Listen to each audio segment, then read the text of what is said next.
Hello, hello! The name is Russell, and I am an Englishman. My family once had a vast fortune, but now I am as poor can be.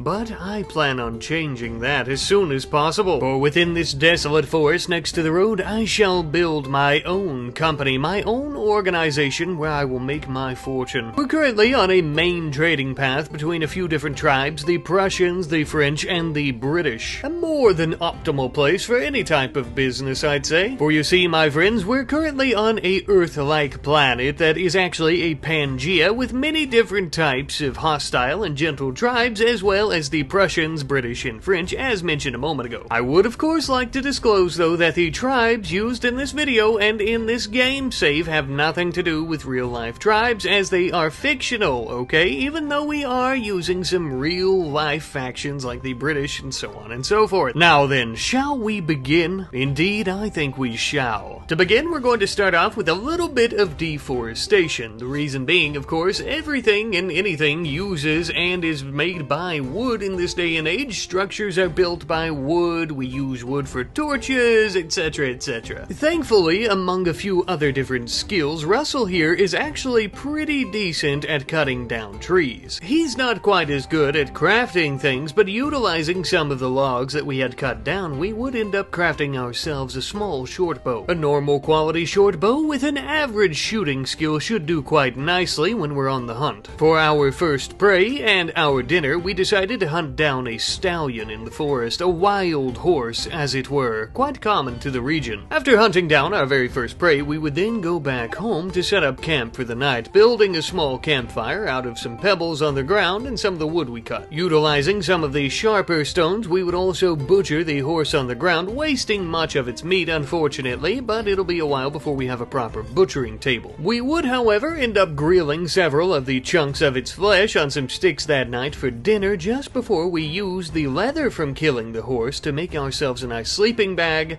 before finally going off to bed. I think we're doing quite well for ourselves. The first night here, we'll have a camp, but very soon we shall have a booming empire and or business. Mark my words, friends, we are going to make something of ourselves. And thus it begins. The very next morning, we would utilize much of the wood that we had cut down, as well as cutting down much more of said wood here in the forest, to make ourselves a very large, what could only be described as a cabin, for now I suppose. Though, given what I plan on doing with it, I suppose that the term haberdashery may have a better ring to it, and also a much better meaning behind it for its purpose. You see, my friends, not only shall I, Russell, be living here, but we will also be renting this place out to anyone who has the coins. Except for our enemies, the French, and the more hostile tribes, of course. Within this haberdashery, not only would Russell end up having his very own room, which sure as hell beats sleeping out on the ground,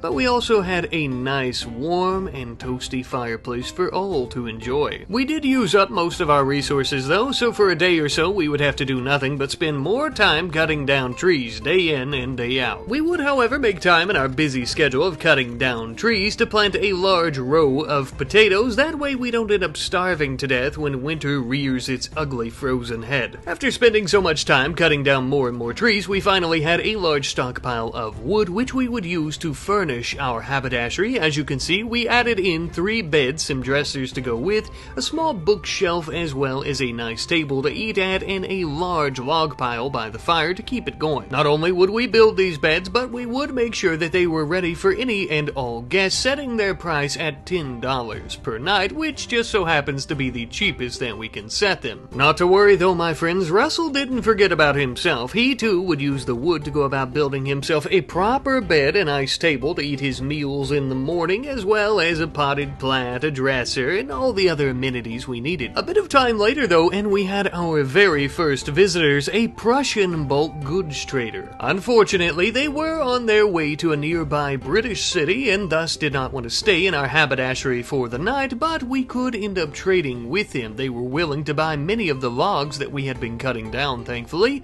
making ourselves a pretty penny. Not only our first bits and bobs of silver from our very first sale, but 186 bobs of silver, I'll say, a pretty decent amount. Now that we're really making something of ourselves and we're collecting a lot of different types of resources, I thought that it might be a good idea that we had a proper place to put all of said resources, and thus, just next to Russell's room, we ended up building a small storage area for all of our stone blocks and yada yada yada. We would also end up building ourselves 2 large food baskets to store all of our potatoes once those are grown and our current storage of berries. With that, my friends, Russell's haberdashery is off to a pretty good start. We have plenty of room to store things, we have a nice place to lay our heads for the night, as well as for many of our guests who are sure to come. Well, well, well, speak of the devil, would you look at this, a few days later we finally have our very first guest, a small little group of our kinsmen, the good old redcoats as they are. They would all take shelter and refuge in our haberdashery for a few nights, making us a pretty little pocket full of coin. Only about 30 or so, but in total we should have enough to buy ourselves a nice musket or something along those lines. And if they enjoy their stay in our nice comfortable beds in our warm haberdashery, they'll very well end up coming back and spending more of that money, as will their colleagues. We were off to a bit of a rocky start though, as none of them had anything to eat, so we quickly ran outside and began picking some berries. They probably won't enjoy that, so we'll need to try and find a better solution. But we were interrupted when we had a traveler by the name of Woodard who was apparently seeking out 30 silver. Funny enough, just the amount of silver that we had made from our British soldiers staying the night, and apparently she had some debt to pay off to some pirates. Now, she did have some pretty good skills. She was a careful shooter, even though she was a high mate who's also incapable of violence, which also means she probably can't protect herself against these pirates, and thus we decided to arrest her. I know, but truth be told, it is for her own good. She can't protect herself from pirates, only we can do that, and if she's in debt, there's no telling what they'll do, even if she does pay off this debt, so really we did her a favor. She was a bit on the younger side, around about 13 or so maybe we could take her under our wing and teach her how to be a proper host of a haberdashery, and she could help us out here. In the meantime, a porcupine out in the woods went absolutely batshit insane and decided to try and attack us, thus we ended up shooting it a few times, killing it with an arrow. Womp womp. On the bright side though, we would be able to butcher it and cook it into some meals for our new friends that are staying around. Since things can get quite boring around these parts, especially during the winter time when a blizzard comes and you're stuck inside, I decided to make a chess table to keep our minds occupied, and I'm sure our guest will enjoy it as well. I also felt that our business could use a bit of beautifying around the front, and thus I decided to build a small wooden fence around the area with a large sign. Although I can't actually put anything on it, just imagine it has something about our haberdashery. I would also end up going to both ends of the road on the map and putting some small signs as well, that way they know that our business is nearby. Hopefully this brings in more potential customers. After a few days, it was finally time for the soldiers to depart, and unfortunately it would seem that they were very disappointed by their stay, possibly because I didn't have enough food for them, or possibly because of that damn dirty porcupine, somehow. Either way, I refused to take the blame for the situation. To address the food issue, I decided to build something of a food storage area as well as a slaughterhouse. You'll notice that this building is going to have an embrasure as part of the walls, and that is because we're going to be letting the cold fall and winter air in when those seasons come around to keep the food frozen for us. We must use Mother Nature to our advantage. Speaking of food though, I noticed that we had a wild woman who had wandered into the area and was picking some of our potatoes out of the field without asking to eat. Well, I immediately began working on an axe, that way we could smash her over the head with it and kill her, but I decided to opt for shooting her in the back with an arrow instead, and after say 5 or 6 arrows later, we had finally slaughtered her. I felt kind of bad about it because she was just hungry, but it needed to be done. We would end up giving her a proper grave and burial site, and that's about the least we can do, to be honest with you. By this point, we had also finally recruited Woodar, and she was a perfect helping hand, running around, sweeping up the place. She had wonderful ideas like giving our faction and our business a name as well. We ended up naming ourselves the Russell's Ruffians just to scare off and intimidate any would-be bandits or pirates, and we ended up calling the business the Shady Forest Haberdashery. By the end of this video, you'll have heard that word so many times you'll be sick and tired of it, which you probably already are. sorry. Woodard, once again as mentioned, is the perfect helping hand. With our first harvest of potatoes, she was helping us haul everything in while conversating with Russell.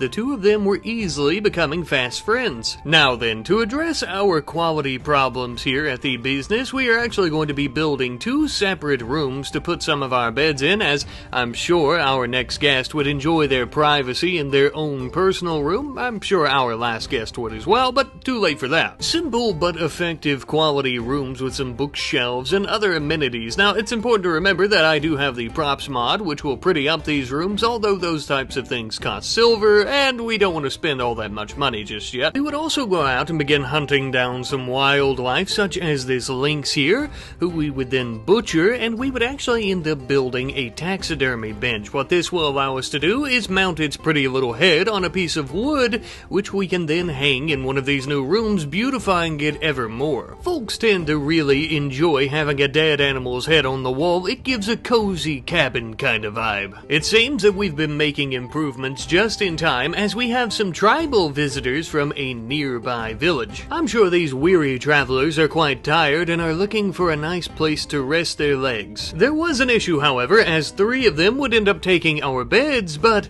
some of them were sleeping outside, and this just would not do. Until we could cut down enough wood to go about building some more rooms, for the time being, we're actually going to be renting out some wooden canopies just in our backyard. Now, these will be the cheapest price of $10 because, well, they're pretty shabby and shitty, to be honest with you. Because of that, I'm also going to up the price of the bed on the inside to $20. That way, it is a more acceptable price compared to the canopies. Thankfully, this